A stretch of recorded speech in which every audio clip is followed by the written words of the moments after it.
Good morning. You're listening to the Gathering Place radio show. This is John Piper. I'm the pastor of the Gathering Place, where we're creating opportunities to build relationships. When we do that, we're involved in building God's kingdom. Psalms 118:24, this is the day that the Lord has made. We will rejoice and be glad in it. People say, have a good day. Every day you live is a good day because God made it. Let's rejoice and be glad. Every Friday, I write a column for the religious page in the Record Herald. If you've not yet read it, pick up a paper and check it out. Friday's article was a minuscule part. We have a full production recording studio in our downtown office where we do music projects. It has a control room, an isolation booth for vocals, and a large room for recording the music track. These rooms are built to keep outside noise from coming in so that it will not be picked up while recording. They also have different wall, floor, and ceiling surfaces to absorb the sound waves, in some cases reflect them in others. A studio is constructed to help us get a good recording. After the room was constructed, we had to purchase necessary equipment needed to record the music. There are many types of microphones for different instruments and vocals, various sound processing units, recording console, and a computer that's necessary to capture the music in a digital format. On one occasion, while recording, something went wrong with the recording console. Everything else was working, but there was some noise in the output signal. We checked all the wires coming in and those going out of the console. There was nothing in the wiring that was ruining the sound. Finally, we had to call in an expert to find the problem. In a rather short amount of time, he found a diode that was bad, which was on the output circuit of the console. That diode, a very small part, that cost less than $5, had stopped us for 2 days. This little diode was indeed minuscule compared to the rest of our recording studio, but no matter how small it seemed to be, it stopped our production. Can we have what seems to be a very small part of our life not working and it's shut us down? Have you tried to find the problem and there seems to be no answer? Is there an expert you can get in touch with that can very quickly fix what we're unable to? Small things are very significant in our life. In Matthew 13:32, Jesus talks about the smallest of all seeds, a mustard seed. He said, which indeed is the least of all the seeds, but when it's grown, it is greater than the herbs and becomes a tree, so that the birds of the air come and nest in its branches.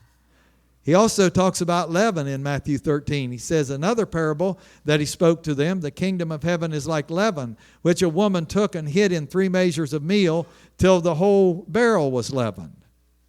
In James 3, it talks about the rudder of a ship, another very small, minuscule part that makes a big difference.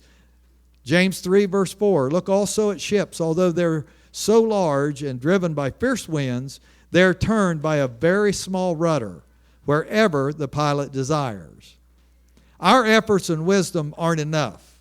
We have to be like little children. In Matthew 18:2, and Jesus called a little child to him, set him in the midst of them, and said, assuredly I say to you, unless you're converted and become as little children, you will by no means enter the kingdom of heaven. Therefore, whoever humbles himself as a little child is the greatest in the kingdom of heaven. In Matthew 11:25, at that time Jesus answered and said, I thank you, Father, Lord of heaven and earth, because you've hidden these things from the wise and prudent and have revealed them to babes. Jesus is the expert we need. In John 1:14, and the Word became flesh and dwelt among us, and we beheld His glory, which was the glory of the only begotten Father, full of grace and truth. John 1:17, for the law was given through Moses, but grace and truth came through Jesus Christ. He is indeed the expert we need. John 8:31. Then Jesus said to those Jews who believed him, if you'll abide in my word, you are my disciples indeed, and you shall know the truth, and the truth will set you free. There are little things in our life that make a whole lot of difference, and until we get rid of those little things, they're like that leaven in that meal. They will eat us up. Jesus knows the answer, and He'll take care of us, so let's rejoice and give Him praise for what He is.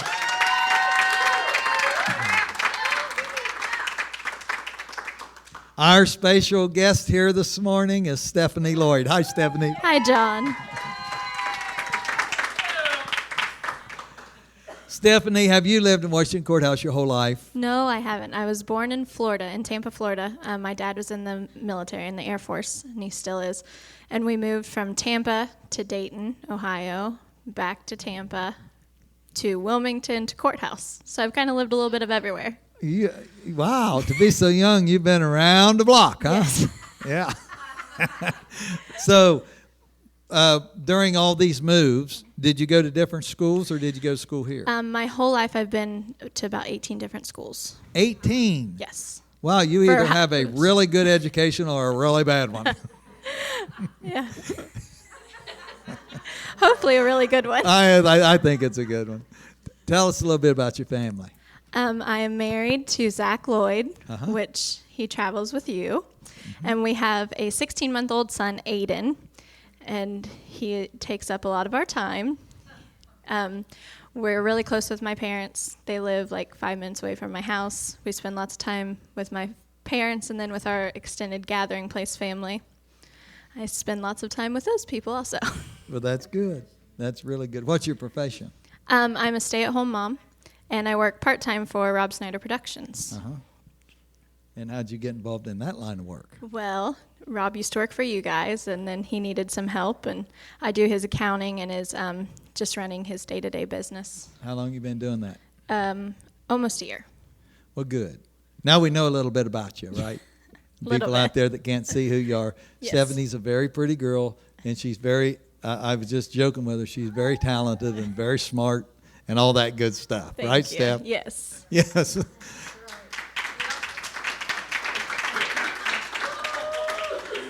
Tell us about how Jesus came into your life. How did you allow him into your life? I was raised in church from literally the week I was born.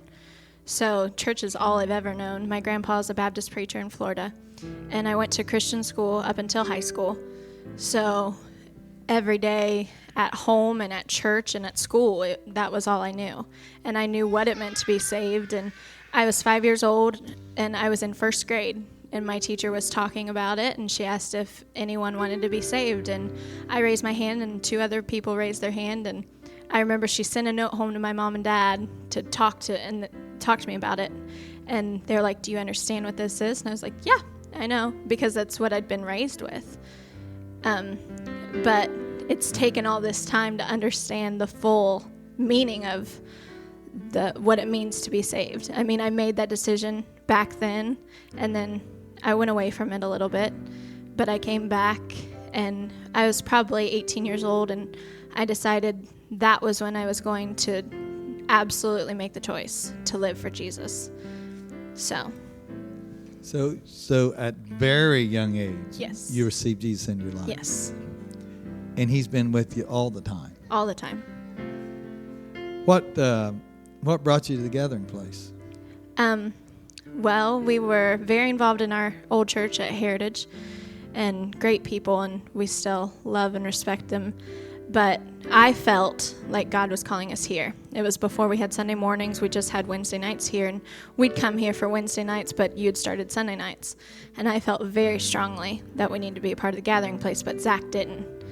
And so that was kind of a struggle in our home for a little while. And then I just prayed about it and prayed that he would feel the same release that I felt, because I felt complete release and he wasn't there yet. And a couple weeks later, he just said, "Okay, we need to be at the gathering place." And we jumped right in and got involved in the music and, got our hands dirty in the whole thing. And we've been a part of it ever since. That's good. Yeah. Hey, I know you accepted Jesus at 5, and then you said at 18 years old, then you really started getting a hold of it. What, at that point in your life at 18 years old, what was that turn? I think it was, a very close person in our lives had passed away, and it was a very tragic situation. And it was just that, coupled with, just understanding that I can't do this on my own. I had tried, because I was actually at Ohio State University, and I was determined I'm going to make it. I'm going to make something of myself, and I can do it without anyone's help. And I knew that the Lord had called me to be in ministry. But I thought, no, I want to be a doctor. So I started off as pre-med because that's what I was determined I was going to do. I was going to make it work. I was going to figure it out on my own. And it was just a series of events that just showed me, you can't do this on your own. This is not about you. It's about me, and you need me. So I guess he brought me to a point where I absolutely had to need him to decide that I am going to go the direction that he wanted me to and live the life that he wanted me to and then fulfill the life greater than I could have ever done. Amen. And so he used that low time to bring you to that point. So now that that's happened some time ago, what right now is the thing that God's pointing out in your life? Some new thing that he's leading you into? That there is beauty in the waiting. When you're waiting, he grows you up a lot. And there's a beautiful part. You don't appreciate what you have if you don't wait for it. And you don't learn anything in the process if you get, it's just like I watch Aiden. If I gave him everything that he wanted when he wanted it, he wouldn't learn anything. And it would do more harm than good. So there's this beautiful thing in just saying, hold on a second. I'm going to give it to you, but you just need to wait for me. Wait for my time. That's a good word, Steph. Maybe you're out there this morning and you've been waiting for a long time on something to happen and you haven't seen it happen. You're so discouraged that maybe you're not even attending church services or walking with the Lord as you should. What Stephanie just said is a very good thing. God's time is always better than our timing. He has wonderful things in store for us. And we do need to wait. And we will appreciate what he's got down the road for us.